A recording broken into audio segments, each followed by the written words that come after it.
Hi అండి. So మనం ఈరోజు ఇర్రేషనల్స్ అనే టాపిక్ని డిస్కస్ చేద్దాము. For all the classes 6th class నుండి 10th క్లాస్ వాళ్ళందరికీ కూడా యూజ్ అయ్యే ఒక ఇంపార్టెంట్ అయిన టాపిక్ ఇర్రేషనల్ నెంబర్స్. అసలు ఏంటి ఇర్రేషనల్స్? ఏ నెంబర్స్ని మనం ఇర్రేషనల్స్ అంటాము?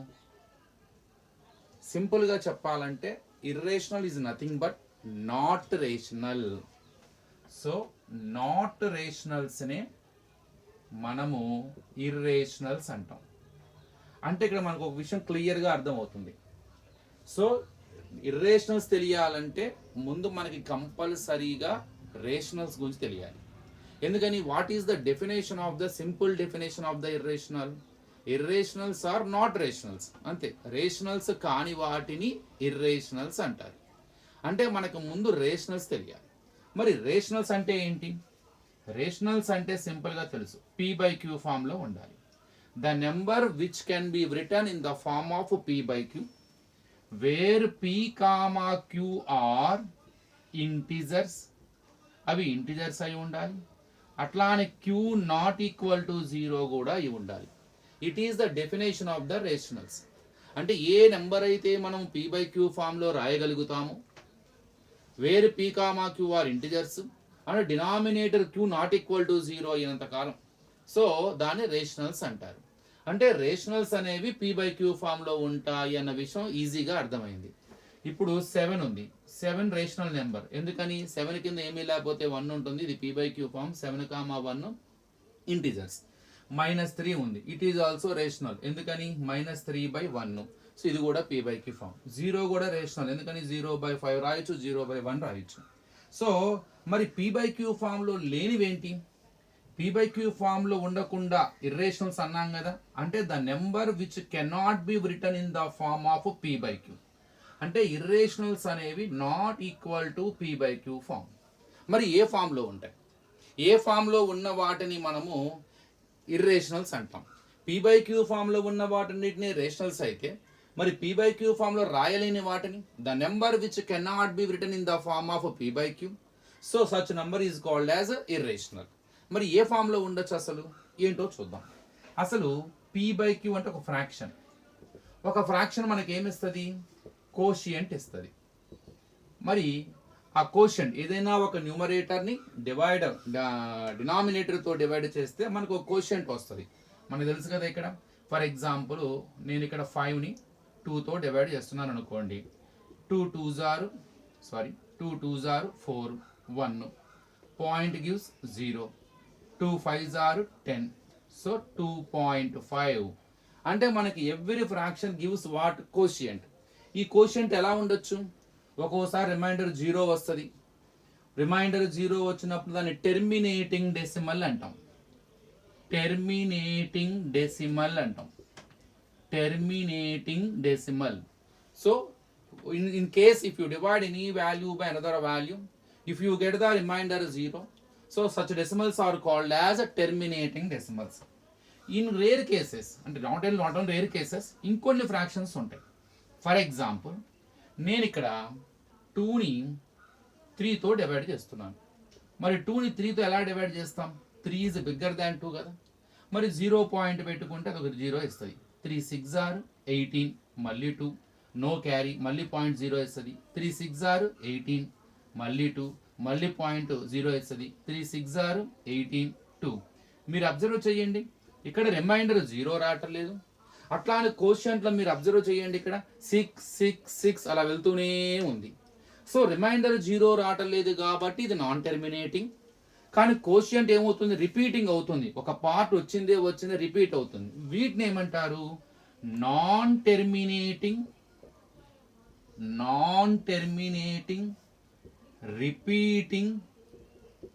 Repeating decimals. So terminate decimals rational నెంబర్సే, నాన్ టెర్మినేటింగ్ డెసిమల్స్ కూడా రేషనల్ నెంబర్సే. ఎందుకని? 0.666 ఇట్ ఈస్ నథింగ్ బట్ 2/3. ఇది p/q ఫామ్లోనే ఉంది. కాబట్టి ఆ వచ్చే కోషియంట్ మనకి ఎన్ని రకాలుగా ఉంటుంది రేషనల్ నెంబర్స్లో అయ్యా అంటే, ఈ వచ్చిన కోషియంట్ మనకి 2 types ఆఫ్ డెసిమల్స్ ఇస్తుంది. Number 1 terminating decimal, terminating decimal. Number 2, non-terminating repeating decimal. So terminating decimals rational numbers है, terminating decimals rationals है, నాన్ టెర్మినేటింగ్ రిపీటింగ్ డెసిమల్స్ కూడా రేషనల్సే. ఇప్పుడు ఫర్ ఎగ్జాంపుల్ 0.5 ఉంది, దీన్ని బివైక్ ఫామ్ లో రాస్తా నేను. 5/0.1 డిజిట్ ఉంది కాబట్టి 10. 0.6 బార్ మనం 8th క్లాస్ లో 7th క్లాస్ లో నేర్చుకుంటాం. రికరింగ్ డెసిమల్స్ అని కూడా p/q ఫామ్ లో రాయొచ్చు. 2/3 ఇట్ గివ్స్ 2/3. అంటే టెర్మినేటింగ్ డెసిమల్ అనుసవం లేదమ్మా ఇక్కడ. 0.5 is a terminate decimal. We can write in the form of p/q. So it is rational. మరి 0.6 bar it is non terminating. Bar ఉంది 666 అని రిపీట్ అవుతూ ఉంటుంది అనమాట. 0.6 bar is nothing but 666 and so on. Even it is a non terminating repeating decimal, we have a p/q form it. We can convert it into p/q form. Already we checked 2/3 only gives 0.6 bar. So it is also rational. So terminating decimals అన్ని కూడా rationals.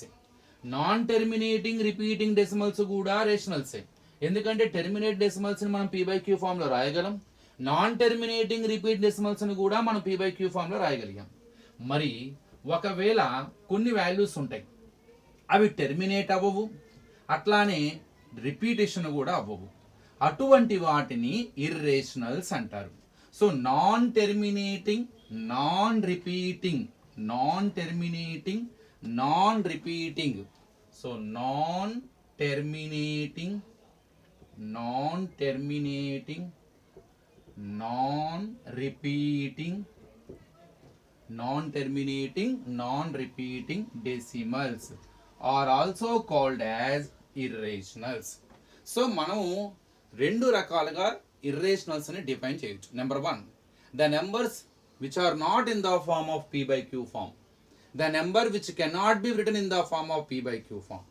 So such number is called as irrational. అట్లానే non terminating, non repeating decimal. Non terminating if it is repeating that is rational. If it is a non terminating, non repeating decimal కనుక అయితే, కానీ మీరు ఏ p/q form తీసుకున్నా సరే అది terminate అయినా అయ్యిద్ది, లేదు నాన్ టెర్మినేట్ అయి రిపీట్ అవుతూ ఉంటుంది. కానీ కొన్ని వాల్యూస్ ఉంటాయి అవి p/q ఫామ్లో ఉండవు, కానీ వాటి వాల్యూస్ ఎలా ఉంటాయి అంటే non terminating, non repeating decimals ఉంటాయి. వీటిని మాత్రం ఇర్రేషనల్స్ అంటారు. ఇంతకీ ఇర్రేషనల్ ఏ స్ట్రక్చర్లో ఉంటుంది? ఇర్రేషనల్ గురించి చెప్తున్నాం, బాగానే ఉంది. p/q ఫామ్లో లేనప్పుడు ఏదో ఒక ఫామ్లో ఉండాలిగా, అది ఏ స్ట్రక్చర్లో ఉండొచ్చు చూద్దాం. మనం మిమ్మల్ని స్క్వేర్ రూట్స్ కనుక్కోవడం ఆల్రెడీగా డిస్కస్ చేసాము, మీకు ఆల్రెడీ తెలుసు. √4 అంటే ఏంటి? ఏ నంబర్ని స్క్వేర్ చేస్తే 4 వస్తుంది. 2 square, √2 square cancel 2. What is it? Rational number.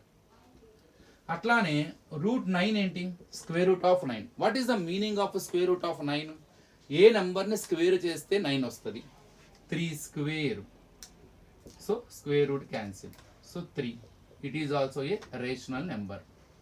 మరి √81 ఏంటి? What is the meaning of it? ఏ నెంబర్ని స్క్వేర్ చేస్తే 81 వస్తుంది? 9 square, √2 square cancel 9. 9 is the rational answer. So మీరు అబ్జర్వ్ చేయండి, ఇక్కడ √4 ఆన్సర్ 2, అది రేషనల్. √9 ఆన్సర్ 3, అది కూడా రేషనల్. స్క్వేర్ రూట్ ఆఫ్ 81 దీని ఆన్సర్ 9, సో అది కూడా రేషనల్. ఒక్కొక్కసారి ఇక్కడ ఏమీ లేదు కాబట్టి దీని స్క్వేర్ రూట్ అంటున్నాం, ఏమీ లేకపోతే 2 ఉంటుంది ఇక్కడ 2, దీని స్క్వేర్ రూట్ అంటున్నాం ఆప్షనల్గా. ఒక్కొక్కసారి అక్కడ √8 ఉంటుంది, √8 అంటాం. అంటే అర్థం ఏంటి? ఏ నెంబర్ని 3 టైమ్స్ మల్టిప్లై చేస్తే 8 వస్తుంది. సో ఏ నెంబర్ని క్యూబ్ చేస్తే 8 వస్తుంది ఉంది మనకి. 2 క్యూబ్, √2 2ని 3 టైమ్స్ మల్టిప్లై చేస్తే వస్తుంది. √2 క్యాన్సిల్. ఇక్కడ మనం 3 ఫ్యాక్టర్స్ పేరు తీసుకుంటాం. స్క్వేర్ రూట్లో 2 స్క్వేర్ రూట్ కాబట్టి 2 ఫ్యాక్టర్స్ యాజ్ ఏ పేరు తీసుకుంటాం. So answer 2. So it is also a rational. So for example ఇక్కడ √64 ఉంది. ఏ నెంబర్ని మనము క్యూబ్ చేస్తే 64 వస్తుంది. ఏ నెంబర్ని 3 టైమ్స్ మల్టిప్లై చేస్తే 64 వస్తుంది. ఇక్కడ కట్టుకుని పక్కన మీరు 2 32s are prime factors, 2 16s are, 2 8s are, 2 4s are, 2 2s are, 2 1s are. Because it is a cube root, take 3 factors as a pair. 3 2s కి ఒక 2 తీసుకోండి, ఈ 3 2s కి ఒక 2 తీసుకోండి, 2 2s ఆర్ అంటే 4 క్యూబ్ అనమాట. ఎందుకని ఇది 2 క్యూబ్, ఇది కూడా 2 క్యూబ్, 2 క్యూబ్ 2 క్యూబ్ ఇంటూ ఎంత 4 క్యూబ్ అవుతుంది. సో క్యూబ్ రూట్ ఆఫ్ 64ని మనం 4 క్యూబ్ అని రాయొచ్చు. అప్పుడు క్యూబ్ రూట్ క్యూబ్ క్యాన్సిల్ అయ్యి 4 is also a rational number. So ఇవన్నీ కూడా రేషనల్సే కదా. ఇక్కడ మనకు ఒక డౌట్ వస్తుంది, సార్ రూట్ 4కి అయితే ఆన్సర్ 2 ఉంది కాబట్టి రేషనల్ అన్నారు, ఒకవేళ రూట్ 3 అయితే పరిస్థితి ఏంది? రూట్ 9కి ఆన్సర్ 3 ఉంది కాబట్టి అది రేషనల్, రూట్ 81కి 9 ఉంది, క్యూబ్ రూట్ 8కి 2 ఉంది, క్యూబ్ రూట్ 64కి 4 ఉంది, బాగానే ఉంది. So in case for example my question is root 5. So what is the value of root 5? Square root of 5 ఎంత? అసలు is there any one number, is there any one number which gives, so who the square is 5? ఏదైనా ఒక number ఉందా దీన్ని square చేస్తే 5 వచ్చే అవకాశం ఉందా? ఏ నెంబర్ని 2 టైమ్స్ మల్టిప్లై చేస్తే 5 వస్తుంది? రాదు అసలు. 1 1s are 1, ఇది 1 స్క్వేర్, 2 స్క్వేర్ అంటే 2 2s are 4. సో 3ని స్క్వేర్ చేస్తే 3 3s are 9 వస్తుంది. సో 4 9 మధ్యలో ఉన్న ఏది కూడా పర్ఫెక్ట్ స్క్వేర్ కాదు. అంటే ఏ నెంబర్ని స్క్వేర్ చేసినా కూడా 5 రాదు. అంటే దీనికి no answer. No answer in what? So rational నెంబర్స్లో ఆన్సర్ లేదు, మరి దేనిలో ఉండొచ్చు? సో ఎక్కడా కూడా there is no rational number who the square is 5. So ఇక్కడ రూట్ 5 అసలు లేదు. There is no rational number who the square is 5. Rational నెంబర్స్లో ఏ నెంబర్ని స్క్వేర్ చేసినా కూడా 5 రాదు. అయినా కూడా ఈ రూట్ 5ని కనుక మనం ఫైండ్ అవుట్ చేస్తే, అప్రాక్సిమేట్గా కనుక మనం దీని వాల్యూని ఫైండ్ అవుట్ చేయడానికి ట్రై చేస్తేనంట, సో ఈ రూట్ 5 ఎలాంటి వాల్యూ ఇస్తుందంటే నాన్ టెర్మినేటింగ్ రిపీటింగ్ డెసిమల్ వస్తుంది అన్నమాట. రిపీటింగ్ డెసిమల్ వస్తుంది. సో రూట్ 5కి రేషనల్ ఆన్సర్ లేదు, కానీ రూట్ 5 వాల్యూని మనం కనుక్కోవచ్చు. పాయింట్ మెథడ్ని స్క్వేర్ రూట్ ఫైండ్ అవుట్ చేసే విధానం ఉన్నది. ఆ మెథడ్లో కనుక మనం ఫైండ్ అవుట్ చేస్తే ఎగ్జాక్ట్గా వాల్యూ రాదు. ఆ ఆన్సర్ వచ్చిన ఆన్సర్ని కనుక మనం ఫైండ్ అవుట్ చేస్తే non terminating repeating decimal, for example దాని వాల్యూ ఇలా రావచ్చేమో 2.236 అండ్ సో ఆన్. ఇది టెర్మినేట్ అవ్వదు, వచ్చిన వాల్యూవే మళ్ళీ రాదు. అంటే ఒక పార్ట్ రిపీట్ అవుతూ ఉండదు కదా, అంటే ఏదో ఒక పార్ట్ వచ్చిందే మళ్ళీ మళ్ళీ వస్తుంది రిపీటింగ్ అంటాం, అలా జరగదు. సో రూట్ 5 వాల్యూ మనం ఫైండ్ అవుట్ చేస్తే it is non terminating non repeat decimal. అందుకనే రూట్ 5ని ఏమంటారయ్యా అంటే ఇర్రేషనల్స్ అంటారు. సో ఒక ఐడియా వచ్చింది.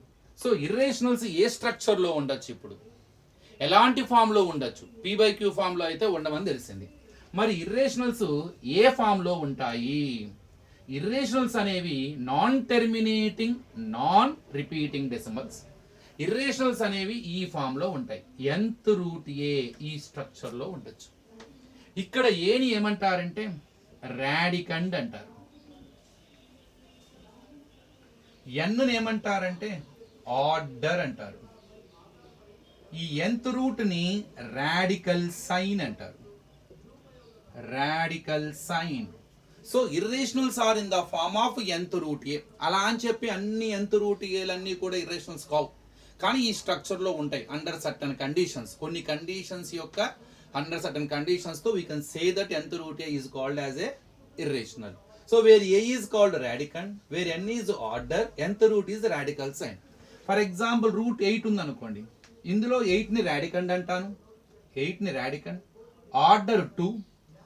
సో ఇది ఒక ఇర్రేషనలా కాదా ఎలా చెక్ చేయాలి అనే తర్వాత సంగతి. ఫర్ ఎగ్జాంపుల్ 5th రూట్ 16 ఉంది, ఇందులో 16 is the radicand, 5 is the order, 5th order అన్నమాట. ఇది 2nd ఆర్డర్ అన్నమాట. ఇలా ఉంది. క్యూబ్ రూట్ 9 ఇది 3rd ఆర్డర్ అన్నమాట. సో ఈ ఫామ్లో ఉండొచ్చు అన్నమాట. మరి ఈ ఫామ్లో అన్నీ కూడా ఇర్రేషనల్స్ అంటే కాదు, అన్నీ ఇర్రేషనల్స్ అవ్వవు. చెక్ చేయాలి. How to check? Now let us see here. For example square root of 8 ఉంది, ఇక్కడ ఏం ఆర్డర్ లేకపోతే 8. ఇది మరి ఇర్రేషనలా కాదా ఎలా చెక్ చేస్తాం? ఇది వెరీ సింపుల్. 8ని ఎక్స్పోనెన్షియల్ ఫామ్లో రాయడానికి ట్రై చేయండి. ఒకవేళ గనక దీన్ని ఎక్స్పోనెన్షియల్ ఫామ్ రాసేటప్పుడు సో పవర్ ఆఫ్ ఇంటీజర్గా రాయగలిగితే, ఆ పవర్ గనక దాని ఆర్డర్ గనక ఈక్వల్ అయితే అది మాత్రం కంపల్సరీగా రేషనల్ అవుతుంది. అలా రాయలేకపోతే ఇర్రేషనల్ అవుతుంది. ఏంటి దీని అర్థం? 8ని గనక k పవర్ 2గా గనక రాయగలిగితే, ఎందుకని ఆర్డర్ 2 కదా, k ఈజ్ ఎనీ ఇంటిజర్, అలా గనక రాయగలిగితే అది రేషనల్. అలా రాయలేకపోతే ఇర్రేషనల్. సింపుల్. 8ని ప్రైమ్ ఫ్యాక్టరైజేషన్ చేయండి. 2 4s are 2 2s are 2 1s are. So 8ని ఎంత 2 ఇంటూ 2 ఇంటూ 2 అని రాయొచ్చు రాడికండ్. ఇక్కడ స్క్వేర్ రూట్ ఆర్డర్ 2 కాబట్టి take 2 2 factors as a pair. Square root of ఇది. సో 2 ఇంటూ 2 ఎట్ రాయొచ్చు 2 స్క్వేర్, కానీ దీనికి పెయిర్ లేదు. So it is not completed. If one more 2 is there, so then I can write 1 more 2 square. Then I can write 2 square into 2 square. I can write 4 square. Then square root to square will be cancelled. 4 is the rational number అని చెప్పేసేవాడిని. కానీ ఇక్కడ in the prime factorization, one factor 2 is not completed because it has no pair. That's why it is irrational. Simple thing అన్నమాట. It is the way to check whether the given nth root form, nth root A, whether it is a rational answer, whether it gives a rational answer or irrational answer. So simple, you find out the prime factorization of that radicand. Radicand అంటారు. ఆ radicand లో, so according to the order of the irrational, take a group. So group the factors, group the prime factors according to the order of the irrational. Because its order is 2, no value here means square root. So 2, take 2 factors as a square and try to find out in the form of whole square because it is square root. So 2 into 2 is nothing but 2 square. But here there is no another pair. There is no another 2. So to make it as a group. So it is not completed. So that's why it is irrational. It is irrational. For example, cube root 9. Is it rational or irrational? It's not square root 9. Cube root 9.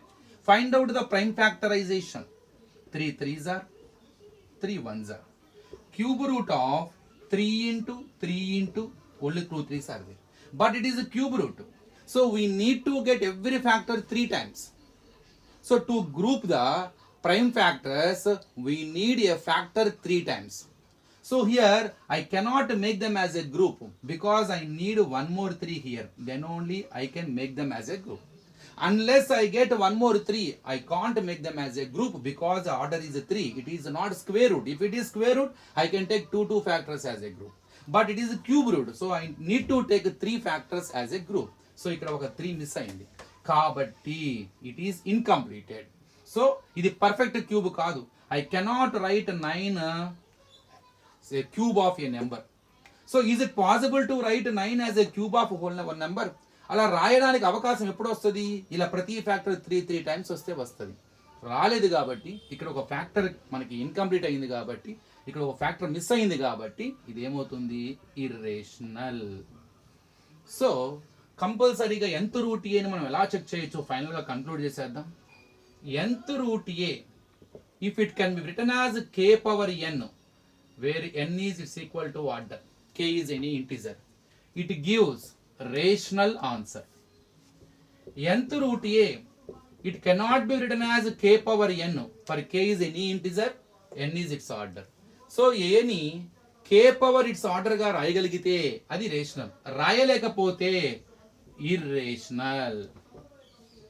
So ఈ form ని ఏమంటారంటే surd అని కూడా అంటారు. Surd. So అందుకే ఇర్రేషనల్స్ ని Q dash అని గాని ఎస్ తో గాని ఇండికేట్ చేస్తారు. So irrationals are indicated by the letter Q dash or S because the nth root A where k when A is not equal to. So nth root A is not equal to, sorry here, A. If A is equal to A can be written as k power n, then it is rational. So here A is cannot be written as A not equal to k power n. Whatever radicand we have, it cannot be written as a k power n where n is its order. So then it is irrational. So the form when it gives irrational answer, then it is called surd. So first letter of the surd is yes. That's why irrationals are indicated by q dash or s. Simple. Radicand ni ganaka. So exponential form lo రాయగలిగితే any integer ni ganaka, it can be written as a integer raised by its power whose power is equal to n. So దీని ఏని గనక ఒక power ఒక exponential ఫామ్లో రాసినప్పుడు ఏదో ఒక ఇంటీజర్నే గనక పవర్ ఫామ్లో రాయగలిగితే ఆ పవర్ దీనికి ఆర్డర్కి ఈక్వల్ అయితే అది రేషనల్ అవుతుంది. అలా రాయలేకపోతే అది ఇర్రేషనల్ అవుతుంది. Simple thing. So for example ఇక్కడ నేను ఇంకోటి చెప్తాను చూడండి. 4√256 ఉంది. ఇక్కడ 256 నేను ఎట్లా రాయొచ్చు, 4⁴ అని రాయొచ్చు.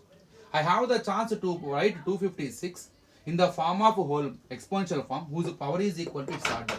So 4⁴ 4 cancel. The answer is 4.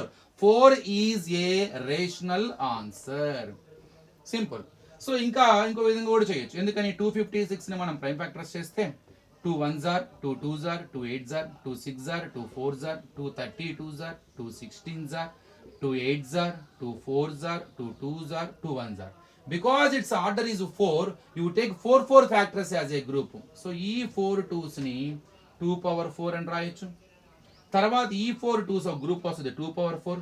There is no another factor which has no pair, no grouping. ప్రతి ఫ్యాక్టర్ కూడా గ్రూపింగ్ లో ఇన్వాల్వ్ అయ్యి ఉంది. ఏ ఫ్యాక్టర్ కూడా లేదు గ్రూప్ లేకుండా, ఏది కూడా లోన్లీ ఫ్యాక్టర్ లేదు. కాబట్టి 2⁴ అంటే రాయొచ్చు మనం 2 × 2 whole power 4. So 4⁴. So here we have so we got the chance to write 256 in the form of 4⁴ whose power is equal to its order. That's why it gives a rational number. ఒకవేళ గనక ఈ grouping చేసేటప్పుడు ఏదన్నా గనక grouping లో involve అవ్వకపోయినట్టయితే, ఆ grouping incomplete అయినట్టయితే అప్పుడు ఆటోమేటిక్ ఇది ఇర్రేషనల్ ఆన్సర్ ఇస్తుంది.